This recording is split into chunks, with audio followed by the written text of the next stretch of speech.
try to eat healthy. Like I'm a type 1 diabetic, and a lot of people don't believe me when I say that. I think it's because I'm real slim. You know, it's kind of like hearing a really ugly dude tell you he got herpes. Because people just look at you like, you got it? Like you think you got it or a doctor told you you got it?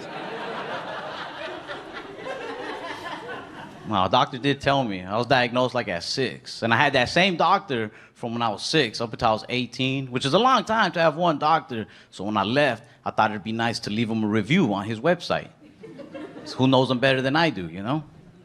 I was like, this man was my doctor for the last 12 years. And I am still diabetic. 1 star. I left him 1 star because of the nurses he had working for him. They used to try to lift you up, but I didn't like it. Because they'll say things like, you know, in time, you could actually find that diabetes could be somewhat of a blessing in disguise. I think I'd rather have just a regular blessing. Well, the disguise part is really messing with my blood sugar. You're a horrible nurse. But I took her advice. Like years down the line, though, I was at a bar and some of my friends started a little fight. And this dude pushed me. So in my head, I was like, diabetes. I didn't want to fight him, so I said, hey, man, you don't want to do this. I'm diabetic. And this is one of those little things that sucks about living in America. He goes, me too, and then punched me in my face.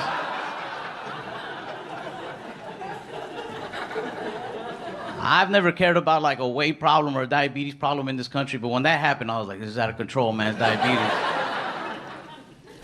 I saw it as like, come on, man, we gotta stick together, but he saw it as like, nah, 2 types walked in, 1 type's walking out. But I go out to eat a lot. I've been having this problem at restaurants where I get skipped in lines pretty much every time by white women. Not saying I'm angry, I'm just saying, it's usually you guys. But I don't think it's a race thing. Like, I don't think white women are skipping me because I'm Hispanic. I think white women are skipping me because I'm short and Hispanic. Like, hear me out.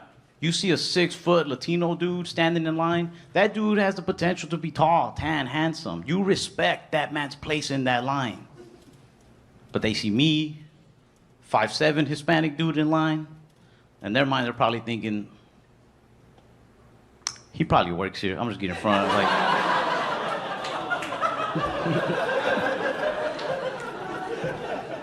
I don't say anything though. I don't really think it's a big deal. If anybody's wrong in the situation, it's me. Because if it's a good-looking white girl, I'm like, man, whatever. But if it's like a white woman that has a ring on her finger, then I'm like, racist. I don't say anything though. I feel like I learned my lesson once. Because I skipped a white woman once. And I got in front of her and she goes, you're gonna regret that. I was like, whatever. I didn't think nothing of it. I brushed it off. Then like 2 days later, I went to my old neighborhood to visit my grandma and they turned their house into a yoga studio. I was like, ah. They fucking got me. Honestly, I kind of like when I get skipped by white ladies. Only the older ones, because they do it with like some guts behind it, with some attitude. You know, like older white ladies with the little glasses. They'll get right in front of you and then look back at you like, what? Go ahead, say something. This is a target. Who do you think they'll believe? I'm like, fair enough, fair enough. I don't know where I fit in. I really don't. Like, I can't even hang out with my thug friends anymore. Because we'll be smoking together, and then they like to say cool thug shit, but it'll also hurt my feelings a lot of the time. They get real dramatic when they hit the joint and be like, man, dog, you know, when I think about it, all my real friends are either dead or in jail by now.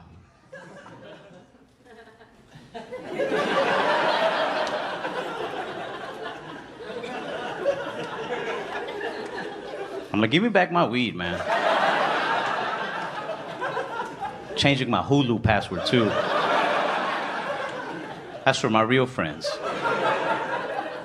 I got like my suburban friends too, but they're like college kid, preppy type people, very cocky. Like they can never answer questions by saying yes or no. They always gotta say stuff like, you know me. That's weird.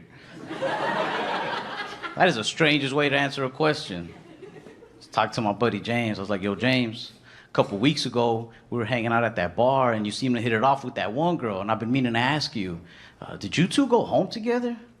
He was like, Ralph, you know me. You know me.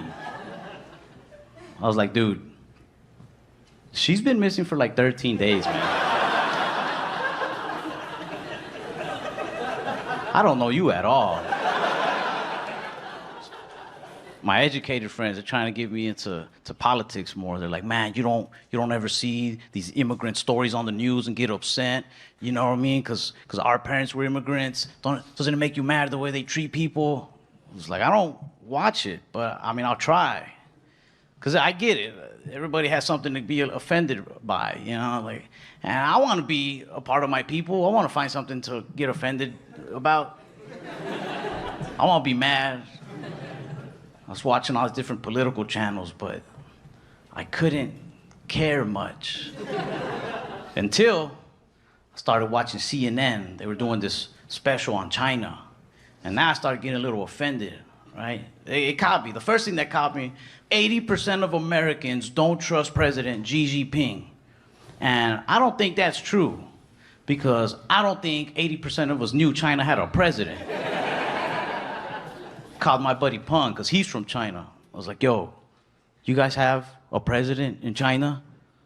He says, no. He said, it's more of like a chairman position. I was like, oh, well, I don't trust him. And I kept watching. He said, the biggest threat to our country is the country of China. And that's where I got mad. Because China has not only clothed and fed me for the last 20-something years, but after every meal, they give me a little message of inspiration. China's my biggest threat? No. I'll believe they're my mom before I believe they're my biggest threat. They start pressuring me to vote a lot. I don't like that either. I miss being a little kid, getting pressured into more human things, like gangs, drugs. You knew which one was dangerous. But with voting, you can never pick a right side sometimes, you know? You think you know, and then somebody comes out of the shadows with some hidden facts that they read online. It's hard to know what's true or not. You'll be like, hey, yeah, I'm gonna go Democrat because I heard they got a good health plan. They're like, no, yeah, they do. It's a good choice. And then out of the shadows, somebody pops up like, but also, they eat children. Oh. Okay, I don't want that. Let me check out the Republican side. And you get the facts on them. Oh yeah, they got a good budget plan. They're really trying to fix up the economy. You'll like it. And then out of those same shadows, somebody pops up with like, but also, they're the ones who purchased the children. Like, I'm good on kids, man. I'm good. I do want to vote. I do want to. But honestly, I want to do it for bragging rights. I feel like one day there's going to be a badass president who legalizes all sorts of cool things across the country. Like mushrooms, weed, prostitutes. Not saying I'm just going to go indulge in all of these, but I would like to think if, you know, by some circumstance I find myself sharing a legitimate blunt with a legal prostitute as we file her W-9. In that moment, I want to be like, you're welcome, by the way. I voted. I did this. Like, it's just scary. Like, you really do got to get informed, man. You can't just make a snap decision. Like, I'm 25, but I don't feel like I'm old enough to vote. Yeah. I like it. Chicago, man, y'all don't play about your money. There was a homeless dude on the corner playing the saxophone. He had the little box for the tips. I was dancing to the saxophone, but I never tipped. He stopped playing. He was like, you ain't gonna tip, you ain't gonna dance. Like, dang, city's tough. I could tell that I was on the better side just because of the gas stations, man. Like, if I'm ever in an area and I'm not sure what kind of area it is, I'll walk into a gas station. That's how I calculate the statistics, you know what I mean? If I go into a gas station and that store has more hot chips than regular chips, I know my chances of getting shot have gone up 60%.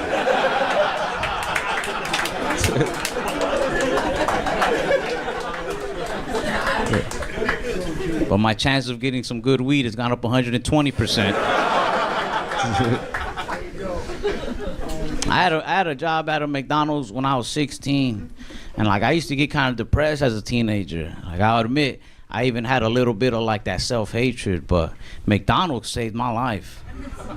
After 2 weeks of working there, I was like, nah, I don't hate myself this much. I'm out. Deserve better.